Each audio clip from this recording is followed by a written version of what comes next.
येत्या 22 जानेवारीला यापूर्वीसुद्धा मी कार्यक्रम घोषित केलेला आहे की 22 जानेवारीला आम्ही नाशिकला काळाराम मंदिरात जाऊन प्रभू श्री रामचंद्राचं दर्शन घेणार आहोत। त्याच्यानंतर गोदावरीच्या काठावरती आरतीसुद्धा करणार आहोत आणि 23 जानेवारीला शिवसेनेचं एक शिबिर काही प्रमुख पदाधिकाऱ्यांचं आणि संध्याकाळी अनंत कानरे मैदान जे आहे गोल्फ क्लब तिथे शिवसेनेची जाहीर सभा होणार आहे। हा कार्यक्रम मी यापूर्वी जाहीर केलाय, त्याच्यामुळे त्याच्यात मी नवीन काही जाहीर करतो अशातला भाग नाही। पण आम्हाला असं वाटतं की 22 तारखेला अयोध्येमध्ये जे राम मंदिराचं लोकार्पण होणार आहे आणि प्रभू श्री रामचंद्र अर्थातच रामचंद्र म्हटले का ते कधी एकटे नसतात, त्यांच्याबरोबर आपण जय सियाराम म्हणतो।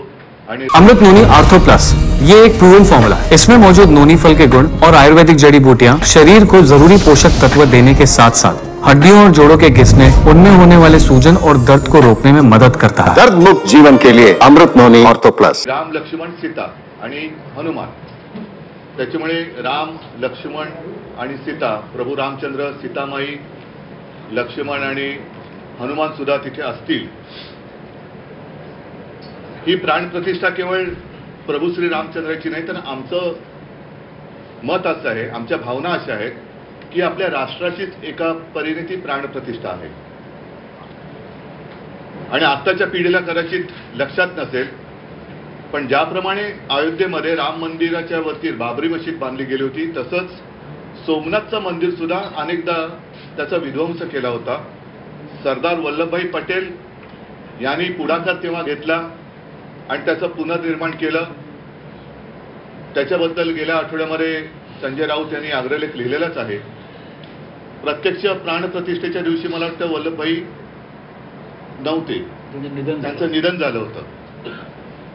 महत्वाचा मुद्दा असा आहे की सोमनाथ मंदिर, त्याचं लोकार्पण आणि प्राणप्रतिष्ठा त्यावेळेला देशाच्या राष्ट्रपतींना आमंत्रित केलं गेलं होतं, डॉक्टर राजेंद्र प्रसाद, आणि त्यांच्या हस्ते प्राणप्रतिष्ठा झालेली। कारण मी जे आधी म्हटलं की ही केवळ प्रभू श्री रामचंद्र सीतामाई यांच्या मंदिराची प्राणप्रतिष्ठा म्हणजे त्यांची प्राणप्रतिष्ठा नाही, तर जो वर्षानुवर्ष लढा चालला होता, ज्याला अंतिमतः सर्वोच्च न्यायालयामध्ये न्याय मिळाला, म्हणजेच ही देशाच्या प्राणप्रतिष्ठेच्या, अस्मितेच्या प्राणप्रतिष्ठेची ही तो क्षण आहे आणि त्याला राष्ट्रपतींना सुद्धा आमंत्रित करावं अशी आमची मागणी आहे।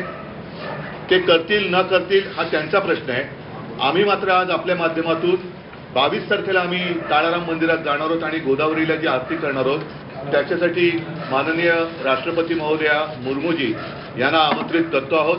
हे आमंत्रण आपल्या माध्यमातून तर आम्ही देतोच आहोत, मात्र आमचे खासदार सुद्धा जाऊन अगदी रितसर सन्मानपूर्वक महामहोदया राष्ट्रपतीजींना हे आमंत्रण देतील। आणि आमची अशी प्रामाणिक इच्छा आहे की हा एवढा मोठा प्रसंग आहे, तिथे या देशाला राष्ट्रपती देखील आहेत आणि त्यांची सुद्धा महत्वाची भूमिका जशी त्यावेळेला डॉक्टर राजेंद्र प्रसाद यांनी निभावली होती किंवा त्यांना बोलवण्यात आलं होतं, तसं राष्ट्रपतींनी तिकडे बोलवावं।